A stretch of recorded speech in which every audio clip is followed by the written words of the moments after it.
दोस्तों, वित्त मंत्री जगदीश देवड़ा ने शिवराज सरकार के चौथे कार्यकाल का पहला बजट हाल ही में पेश किया।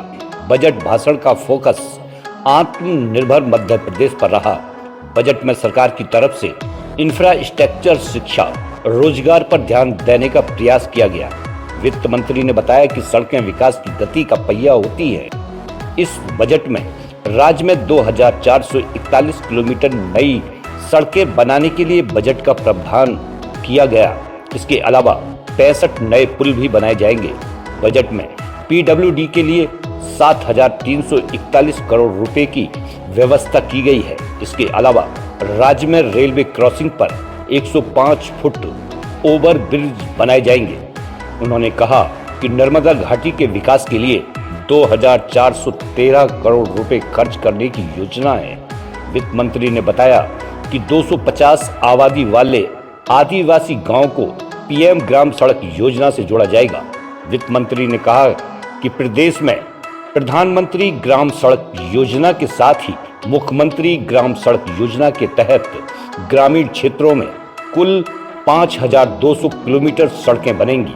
सीएम ग्राम सड़क योजना के तहत 800 किलोमीटर सड़कों का डामरीकरण भी होगा। वहीं वित्त मंत्री ने कहा कि चंबल अंचल के विकास को गति देने के लिए अटल प्रोग्रेस वे बनाए जाने की कार्रवाई शुरू हो चुकी है। इसके अलावा अब पूर्व से पश्चिम को जोड़ने के लिए नर्मदा एक्सप्रेस वे का खाका तैयार किया जा रहा है। नर्मदा एक्सप्रेस वे के किनारे उद्योग विकास की भी योजना है।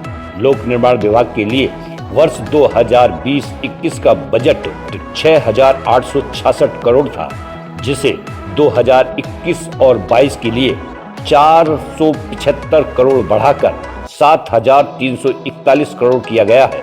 आपको बता दें कि हाल ही में औद्योगिक नीति एवं निवेश प्रोत्साहन मंत्री ने कहा है कि आत्मनिर्भर मध्य प्रदेश की रोड मैप 2023 के अंतर्गत प्रदेश में विश्व स्तरीय औद्योगिक अधोसंरचना के विकास तथा प्रदेश पसंदीदा व्यापार स्थल के रूप में स्थापित करने का लक्ष्य है।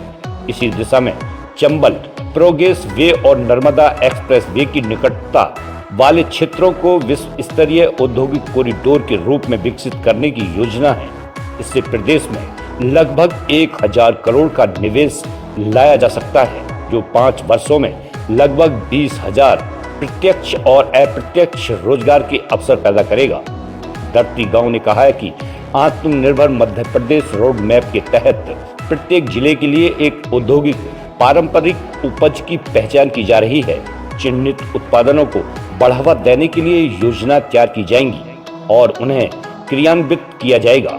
इन औद्योगिक उत्पादनों की देशव्यापी ब्रांडिंग भी की जाएगी। रक्षा क्षेत्र उत्पादन, रासायनिक उद्योग, चमड़े एवं गैर चमड़ा उद्योग, बैटरी भंडार, परिधान और वस्त्र आदि के लिए अगले वर्षों में नए औद्योगिक क्लस्टर को चिन्हित कर विकसित किया जाएगा।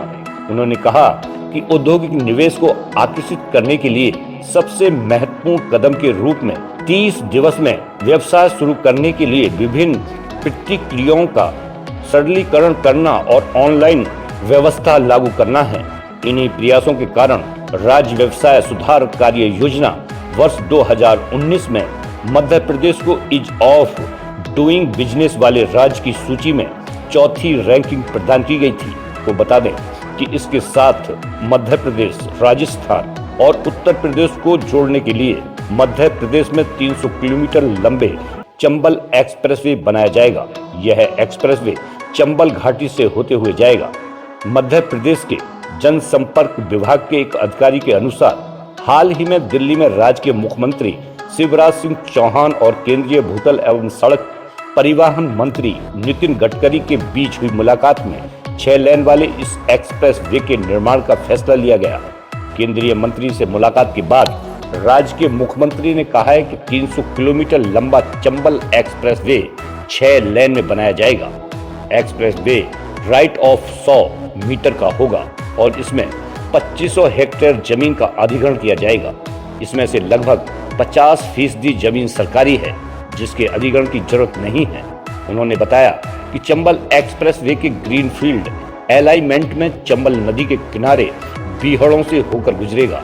यह एक्सप्रेसवे स्टेट हाईवे 6 पर पाली से शुरू होकर नेशनल हाईवे 92 से उत्तर प्रदेश से जुड़ेगा।